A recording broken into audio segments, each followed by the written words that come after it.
নমস্কার সবাইকে, পায়েল ব্লগসে আপনাদের আরও একবার স্বাগত। আমি আজকে আপনাদেরকে নিয়ে যাব বর্ধমান জেলার কাটোয়ার কাছে অবস্থিত একটি সতীপীঠে। আর এই সতীপীঠটির নাম অট্টহাস। কলকাতা থেকে কাটোয়া লোকাল ধরে নেমে পড়বেন কাটোয়া জাংশনে। কলকাতা থেকে কাটোয়ার ডিস্টেন্স 140 কিলোমিটার, সময় লাগবে 3 ঘন্টা। বর্ধমান বা দুর্গাপুর ওইসব দিক থেকে এলে বাই রোড আসতে পারেন, এছাড়াও প্রচুর বাস রয়েছে কাটোয়া আসার জন্য। আর আমরা আজকে নবদ্বীপ থেকে যাচ্ছি বাই রোড বাইকে করে, রাস্তা কিন্তু বেশ ভালো।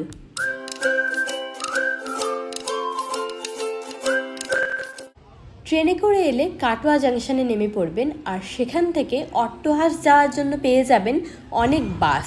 স্টেশনের একদম কাছেই বাস স্ট্যান্ড। সকাল 7:30, 11:30 এবং সন্ধ্যে 6:10 রয়েছে কাটোয়া থেকে অট্টহাস যাওয়ার বাস।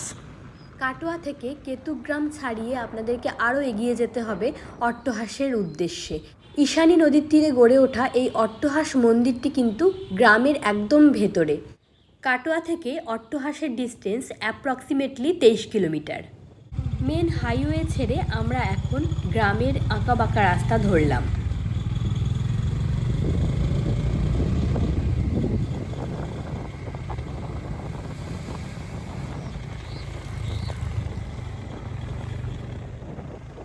দুপাশে সবুজ ধান ক্ষেত, আর তার মাঝখান দিয়ে বুক চিরে চলে গেছে রাস্তা। সে এক অপূর্ব দৃশ্য।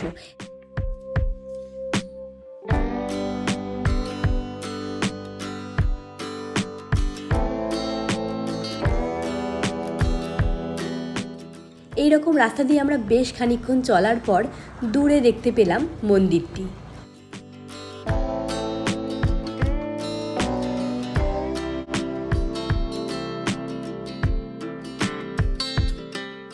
একদম মন্দিরের সামনেই রয়েছে বিরাট আকৃতির শিবের মূর্তি, মা সতীকে কাঁধে নিয়ে শিবের মূর্তি।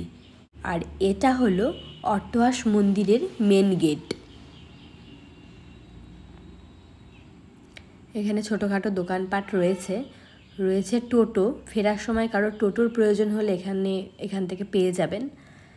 তাছাড়া ফেরার জন্য এখানে বাসও রয়েছে, আমি বাসের টাইমিংটা দেখিয়ে দিচ্ছি। আর এটা হলো পার্কিং এরিয়া। এখানে পার্কিংয়ের জন্য কোনো চার্জ লাগে না, তো বিরাট বড় রয়েছে পার্কিং এরিয়া। এখন আমরা ভেতরে ঢুকবো। তার আগে আমি এখান থেকে যাওয়ার ফেরার বাসের টাইমিংটা দেখিয়ে দিচ্ছি। সকাল 4:10, 9:10 এবং 3:10। 3:10-এর টাইমটাই হচ্ছে পারফেক্ট, আর বাকিগুলো তো সকালবেলা ছাড়বে। তো যারা আসবেন সকালে তারা ফিরবেন হচ্ছে 3:10-এ। আমরা এখন অট্টহাস সতীপীঠে প্রবেশ করলাম। ঢুকেই যেটা প্রথমে নজর কাড়লো সেটা হলো চারিদিকে প্রচুর গাছপালা, বিভিন্ন ধরনের গাছপালা চারিদিকে এত রয়েছে যে ভেতরটা একদম ছায়া ঘন হয়ে রয়েছে। রোদের তেজ ভেতরে বোঝাই যাচ্ছে না।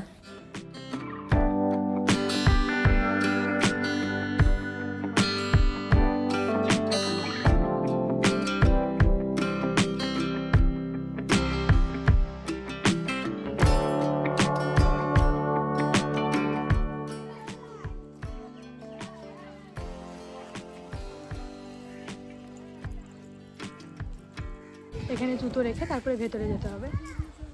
আর এই বাঁদিকে রয়েছে প্রসাদ নেওয়ার ঘর। 51টি সতীপীঠের মধ্যে একটি হলো এই মহাতীর্থ অট্টহাস সতীপীঠ। প্রবাদ আছে, শিব ঠাকুরকে শান্ত করার জন্য বিষ্ণু যখন চক্র দিয়ে মা সতীর 51টি টুকরো করেছিলেন, তখন তার একটি টুকরো পড়েছিল এখানে। ঢুকেই প্রথমে রয়েছে এই নাট মন্দির। দর্শনের পর এখানে অবশ্যই একটু বসবেন। আর এই হলো মূল মন্দির। মন্দির প্রাঙ্গণ এখন বন্ধ রয়েছে, ভেতরে ভোগ চলছে।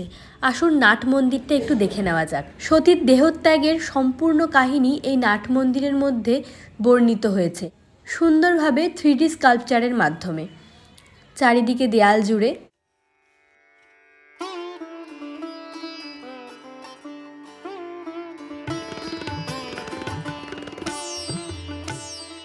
যদি এখান থেকে ভোগ পেতে চান তাহলে ভোগের কুপন এখানে পাওয়া যায়, এখান থেকে এসে কুপন সংগ্রহ করে নেবেন।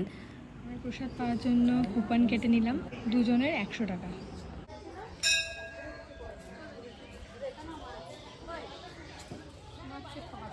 এখানে একটা জলাধার রয়েছে। দেখতে এসেছি। মন্দিরের টাইমিংটা একটু বলে দিই। ভোর 5:30 এটা খোলে এবং দুপুর 1টায় বন্ধ হয়ে যায়, আবার 3:30 ওপেন হয়, রাত 8:30 আবার বন্ধ হয়ে যায়। রোজই মন্দির প্রাঙ্গণ খোলা থাকে।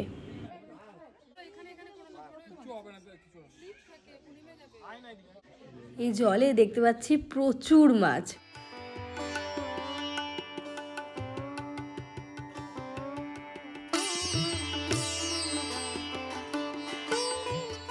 শীতকালে এখানে প্রচুর পরিযায়ী পাখি থাকে এই গাছগুলোতে।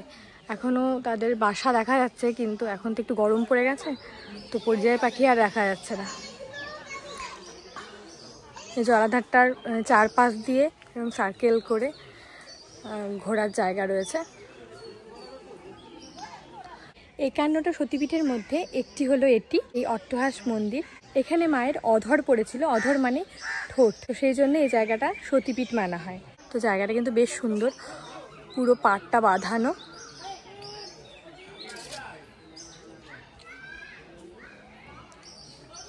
এই জায়গাটায় বেশ ভালো লাগছে, খুব পরিষ্কার পরিচ্ছন্ন জায়গাটা। সতীপীঠে এসে এত পরিষ্কার পরিচ্ছন্ন একটা সতীপীঠ পাবো ভাবতে পারিনি।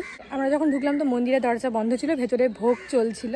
এখন জাস্ট মন্দিরের দরজা ওপেন হয়েছে, আমরা এখন ভেতরে যাব। ভেতরে ক্যামেরা অ্যালাউড নেই, তাই ভেতরটা তো দেখাতে পারবো না, আমরা ঘুরে আসি। আর দর্শন করার পর এখান থেকে আমরা প্রসাদ পাবো। এই হলো মূল মন্দির। আমরা দর্শন করে এলাম, কিন্তু ভেতরে ক্যামেরা অ্যালাউড নয়, তাই আপনাদের দেখাতে পারলাম না। আর মূল মন্দিরের ডান দিকেই রয়েছে এই যজ্ঞবেদী, আর পাশেই রয়েছে এই শিব মন্দির। অধর পড়ায় এই মাতাকে অধরেশ্বরী মাতাও বলা হয়, আর স্থানীয়দের কাছে ইনি অট্টেশ্বরী মাতা নামেও পরিচিত। এখন আমরা প্রসাদ পাওয়ার জন্য ভোগ ঘরে প্রবেশ করছি। অনেক বড় এই ভোগ ঘরটা, একসাথে অনেক লোক এখানে বসে প্রসাদ গ্রহণ করতে পারবে। দুপুর 12:30 থেকে প্রসাদ গ্রহণ শুরু হয়। ভোগের প্রসাদ সবসময় ভালোই হয়। 2টো নিরামিষ তরকারি, অন্ন, ডাল এবং সবশেষে পায়েস দিয়ে শেষ হলো। প্রসাদ পাওয়ার পরেই আমরা চলে এলাম মূল মন্দিরের পাশেই থাকা রটন্তী কালী মন্দির এবং পঞ্চমন্ডির আসন দেখতে। মন্দিরের পাশেই জঙ্গল মতো রয়েছে এবং তার মাঝখান দিয়ে এরকম সুন্দর রাস্তা করা রয়েছে। তো এখান দিয়ে আমরা এখন হেঁটে হেঁটে ভেতরে যাচ্ছি। আশেপাশে বিভিন্ন পাখির ডাক শুনতে পাচ্ছি। এই জায়গাটা খুব সুন্দর। বলা হয় অট্টহাসের মূল মন্দিরের যে দেবী মূর্তি চামুণ্ডা এক ভয়ঙ্কর হিংস্র মূর্তি। শোনা যায় সেই মূর্তির চোখের ওপর নাকি বেশিক্ষণ তাকিয়ে থাকা যায় না, তাই অট্টহাসে আজও প্রকাশ্যে আনা হয় না দেবীর আসল মূর্তিটি। মূল মূর্তিটি বঙ্গীয় সাহিত্য পরিষদের সংগ্রহশালায় রয়েছে।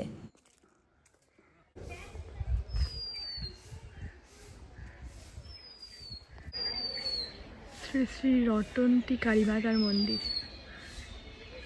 মন্দির প্রাঙ্গণ বন্ধ এখন। জঙ্গলের ভেতর দিয়ে এসে রয়েছে এই মন্দিরটি। আরও একটু এগোলে দেখতে পারবেন তন্ত্র সাধনার কেন্দ্রস্থল পঞ্চমুণ্ডির আসন। ভীষণ সুন্দর দর্শন করলাম, খুব ভালো লাগলো এখানে এসে। অবশ্যই এখানে একবার আসবেন। হাওড়া টু কাটোয়া লোকাল ধরে কাটোয়ায় চলে আসবেন, সেখান থেকে কেতুগ্রাম হয়ে চলে আসবেন অট্টহাস সতীপীঠে। এখন আমরা আবার এখান থেকে স্টার্ট করব। আপনাদের কেমন লাগলো ভিডিওটা অবশ্যই কমেন্ট করে জানাবেন। আর ভালো লাগলে আমার চ্যানেলে সাবস্ক্রাইব করতে ভুলবেন না। সাবস্ক্রাইবের পাশে একটা বেল আইকন আছে, সেটাকে প্লিজ প্রেস করে দেবেন, তাহলে আমি নেক্সট যখনই ভিডিও আপলোড করবো আপনাদের কাছে তার ইনস্ট্যান্ট নোটিফিকেশান চলে যাবে। আর আমি সবসময় ইনফরমেটিভ ভিডিও দেওয়ার চেষ্টা করি। সঙ্গে থাকবেন সবাই, ভালো থাকবেন, সুস্থ থাকবেন। নেক্সট ভিডিও নিয়ে খুব তাড়াতাড়ি আসতে চলেছি। Thank you for watching.